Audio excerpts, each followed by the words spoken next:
Somnifère, le podcast.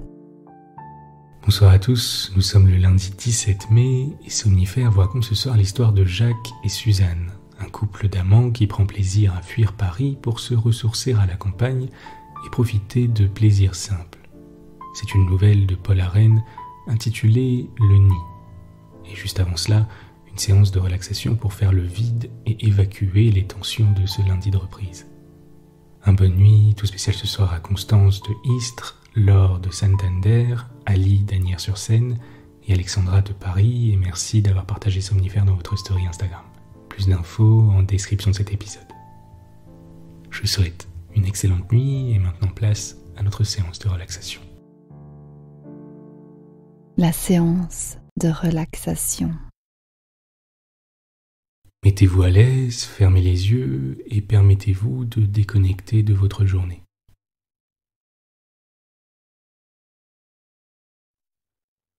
Prenez simplement quelques instants pour observer votre position sur le matelas, le rythme de votre respiration, sans rien attendre de particulier.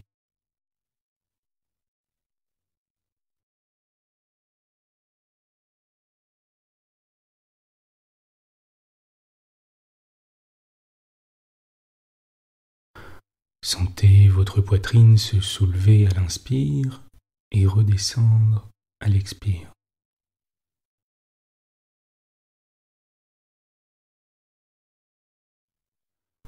Portez votre attention sur votre visage et commencez par relâcher la mâchoire.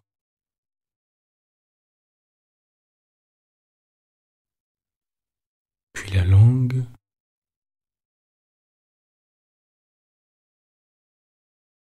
puis le nez et les joues, et vos paupières. L'espace entre vos deux sourcils qui se décrispe, et enfin votre front.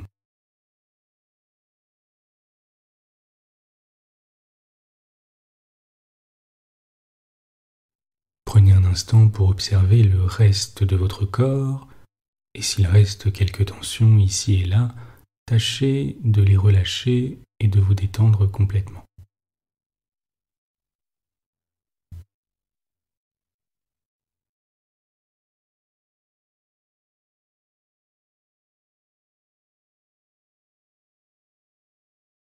Plus vous inspirez, plus vous vous sentez calme et paisible. Plus vous expirez, plus les tensions et les pensées parasites s'évanouissent.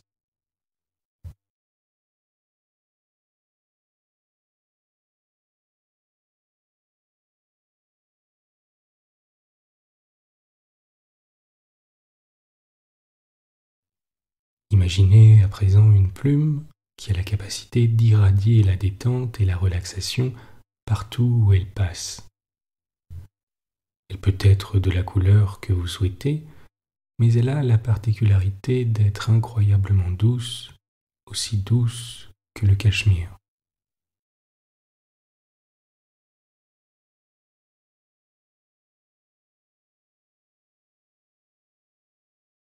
Elle se dépose au milieu de votre front, juste à la racine de vos cheveux, et commence à descendre tout doucement, tout en délicatesse.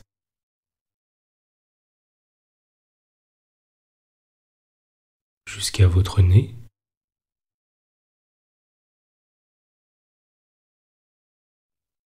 puis au niveau de votre bouche,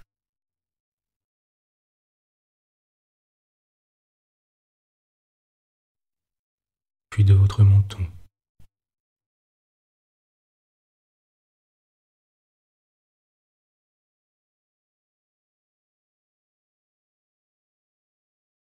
Avant d'arriver à votre cou,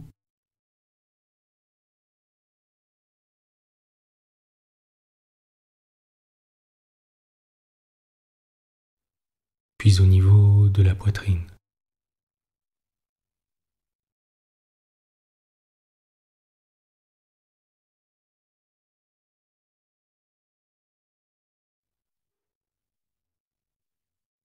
et de votre ventre qui est envahi d'un sentiment de bien-être et de confort.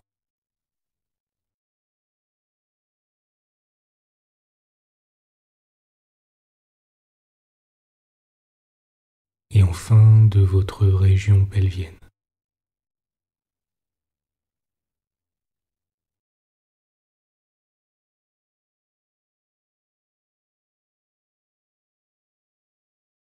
Avant de remonter lentement au niveau de votre bas dos et de votre colonne vertébrale.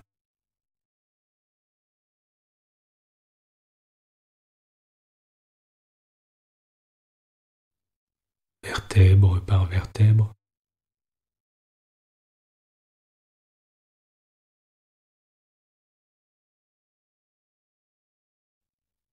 avant d'arriver au niveau des trapèzes.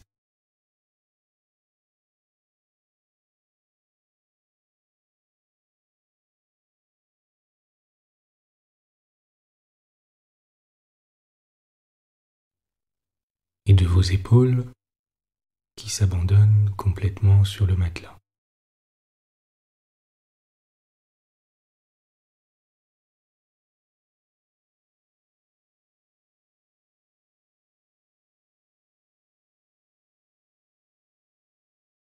Avant de remonter le long de votre nuque,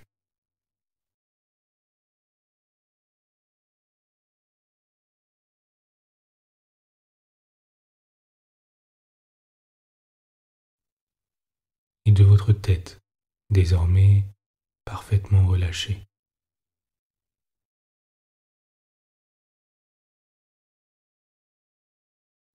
Jusqu'à venir se déposer à son point de départ, délicatement.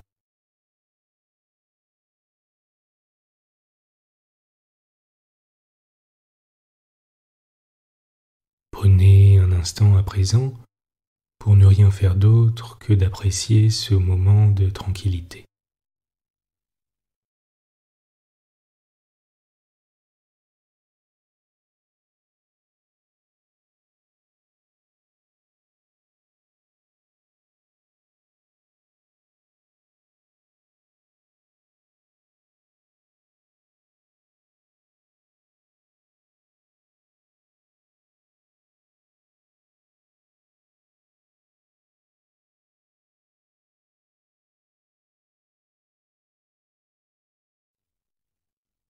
Vous êtes calme et détendu.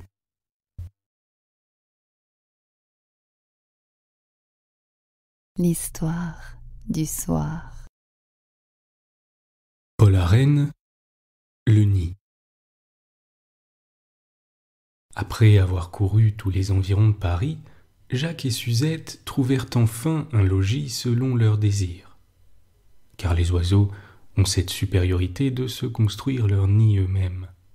Un brin de mousse, un brin de laine resté aux griffes des buissons, le crin qu'un follet arrache en se suspendant, invisible à la crinière des cavales, quelquefois aussi le fil d'or perdu dans l'herbe d'un talus par une belle fille décoiffée.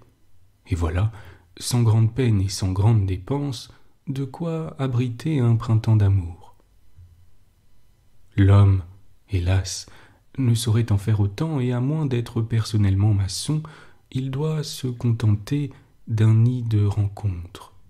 Le nid devant lequel Jacques et Suzette s'arrêtèrent en échangeant un double regard qui voulait dire « on serait bien là », se trouvait tout simplement être un cabaret. Mais un cabaret de campagne, au fond d'un verger mal peigné, derrière une haie en révolte, et si parfaitement enfoui dans un champ de coquelicots que sans la porte basse, les deux fenêtres et l'enseigne, au bon repos de l'étang des nonnes, on l'eût pris non pour une habitation, mais pour un tas de mousses dorées. Pauvre vieux cabaret. La route passait toujours devant, mais depuis longtemps, depuis que ce maudit chemin de fer avait tué le roulage, personne ne s'y arrêtait plus, sauf parfois des carriers, des tireurs de glaise ou quelques maraîchers de Seine-et-Oise portant ses légumes à Paris. La veuve Mondésir, seule, des journées et des semaines, gémissait de cet abandon, mais n'en continuait pas moins son commerce, par habitude restant sur le seuil de sa porte à interroger l'horizon dans l'espérance éternellement déçue de quelque improbable voyageur. Aussi, l'entrée des deux amoureux, qui tout de suite commandèrent le dîner et s'informèrent d'un logement pour la saison, mit-elle la bicoque en joie. Comme au château de la Belle au Bois dormant, soudain les choses s'éveillèrent, les cuivres reluisants se heurtèrent dans la cuisine, et les fourneaux se mirent à flamber. « Ne prenez pas tant de peine, aujourd'hui des œufs frais nous suffiront. »« Laissez-moi faire, ici rien ne vous manquera. Allez seulement 1 heure en promenade, 1 petite heure pour que j'aie le temps de me retourner. »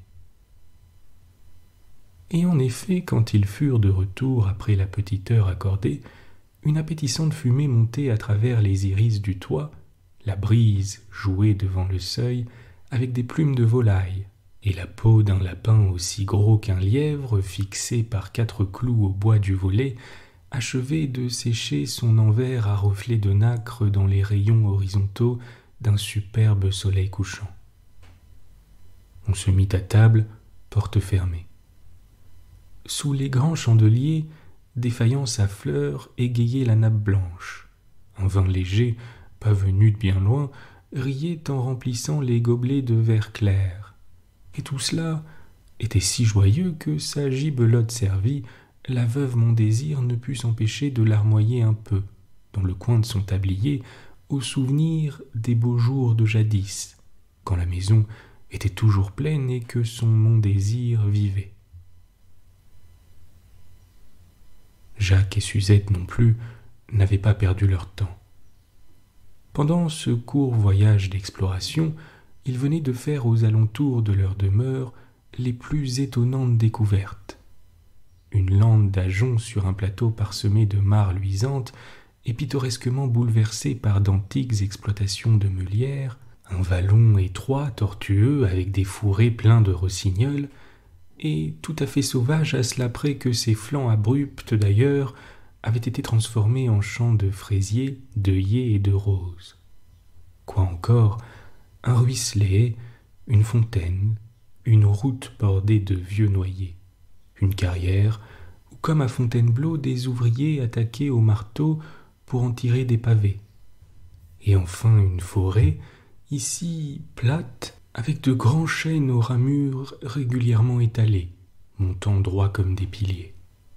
Rocheuse plus loin, et couverte d'arbres d'allure étrange et tourmentée, car d'après les dires d'un bûcheron, les branches se comportent comme les racines, croissant calme, en liberté, quand les racines se développent à l'aise, et sans gêne dans la bonne terre, mais tordues et crispées, quand les racines correspondantes sont obligées de se crisper et de se tordre pour chercher leur vie à travers la pierraille.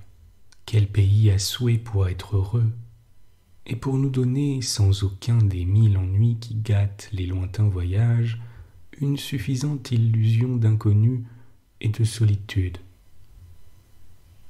La chambre leur plut également, un lit blanc sous des courtines à ramages, une armoire qu'il serait facile de transformer en bibliothèque, et sur les murs des images criardes et naïves, représentant des châtelaines, des pages, des bergers, des bergères, racontant de chimériques amours. Quand ils poussèrent les volets, Jacques et Suzette eurent une surprise. La ville oubliée à laquelle depuis le matin ils ne pensaient plus, la ville était là tout près, si près qu'ils en entendaient la rumeur immense et vague, et que son étendue leur apparut sous le ciel nocturne comme une mer sombre semée d'innombrables étoiles, remplissant l'horizon, et dont les derniers flots venaient mourir au pied même de la colline où la chaumière était bâtie. Ils admirèrent un instant, puis ils eurent peur. Paris ? Oui, Paris. Si tu veux, jusque notre départ, on n'ouvrira plus cette fenêtre. Ils allèrent à l'autre fenêtre qui était au bout opposé, la chambre occupant tout l'étage. Cette fenêtre se trouvait être un balcon à côté d'un escalier de bois humide et verdi. En bas, des grenouilles chantaient. Quelque chose qui ressemblait à de l'eau brillait sous la lune. Ils descendirent. Mais c'est un étang, probablement l'étang des nonnes, annoncé par l'enseigne. Je croyais qu'il n'existait plus, et nous avons dû plusieurs fois passer au pré sans le voir, tant il est environné de broussailles. Le petit étang, l'étang des nonnes, obstrué de joncs luisants, brodé de nénuphars, devint leur lieu de repos favori. Jacques et Suzette ne regrettèrent qu'une chose, il y avait eu là autrefois du temps du vieux Montdésir une sorte d'annexe au cabaret avec des tables sous des saules arrangées en tonnelles. Mais comme les tables s'étaient pourries et que personne sauf les canards ne venait plus là, la veuve avait quelques jours auparavant fait écimer les saules pour donner de l'air à l'eau, disait-elle, mais en réalité pour se procurer du bois. Quelques branches étaient restées dans un coin, fraîches coupées, pleurant leur sève. Jacques eut l'idée de ficher en terre 4 des plus fortes, puis les entrelaçant, les liant, ajoutant des planches, d'en construire une sorte de siège rustique, assez rébarbatif d'aspect, mais confortable au demeurant, sur lequel il passa en compagnie de Suzette, et sans penser à autre chose qu'à Suzette, ces heures de légitime égoïsme que l'indulgente destinée permet aux seuls vrais amoureux. Mais un jour, il fallut partir. On finit toujours par partir. Quand l'automne eut jonché les gazons de ses dernières feuilles mortes. « Nous reviendrons, avait dit Jacques à la vieille. « Nous reviendrons, avait dit Suzette, et la vieille ne les avait pas crus. Ils revinrent pourtant, non pas l'année d'après ni la suivante. Ils revinrent au bout de 3 ans. Peut-être s'étaient-ils brouillés, puis raccommodés dans l'intervalle. La veuve Montdésir était là sur la porte, comme autrefois, seulement un peu plus ridée. Comme autrefois, les casseroles entrèrent en danse et la chambre blanche attendait. Ils voulurent voir l'étang. « Ah, ce doit être dans un bel état, » fit la vieille. « Depuis vous, quasiment personne n'y a mis le pied. L'herbe, pour sûr, aura tout mangé, rien n'est vorace autant que l'herbe. » Elle s'apprêtait à aller nettoyer un peu les bords avec sa serpette et son râteau. On l'en empêcha. Jacques et Suzette pénétrèrent les premiers, écartant les roseaux, s'accrochant aux épines jusqu'au petit lac. Le vol d'un oiseau qui fuit, un plongeon de grenouille, et le petit lac apparut solitaire comme un sanctuaire. « Notre banc n'y est plus, » dit Suzette. « Regarde, » dit Jacques. En effet, le banc y était toujours, seulement planté frais et si près de l'eau, pendant ces 3 ans, les troncs de saule avaient pris racine. 1000 jets étaient partis. Sur leur écorce jaune et lisse, des pousses éclataient en léger feuillage, et le pauvre banc rustique était maintenant comme le trône de quelque fée, encadré de vivantes arabesques et surmonté de lambrequins en bel or vert. La branche coupée a refleuri, soupira Suzette. Comme notre amour, répondit Jacques. La veuve Montdésir, curieuse, les regardait faire de loin.